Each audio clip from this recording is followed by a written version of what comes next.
The second part of the home kit is education on buying a house.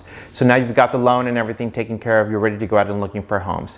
One of the things that I included in my kit is to give my buyers this book. So Dylan Chalk is an active home inspector in Seattle, and this is a book that he put together to help buyers identify what are the key components and the most important things in buying a home.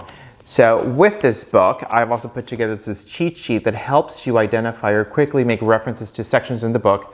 We're talking about the plumbing, talk about the electrical, talk about the location. So feedback has been really good about using this book, and it makes them feel very much like an expert when they're speaking to the inspector and looking at a house. The other component that goes along with that is this home buyer tour book. So I put this book together really using the outline of how Dylan Chalk outlines what to look for in a house and what are the key major components of the house on the inside. So as we go out looking for homes, we go through and we outline this. Okay, these are the home components, and this is how you rank them, whether they need to be replaced, whether they're in good condition or in poor condition, or they're just perfect because they just got replaced. So this has really been useful with clients when we're out looking at homes. You take the emotion out and you're being very logical and reasonable when evaluating a home if it's a good investment for you.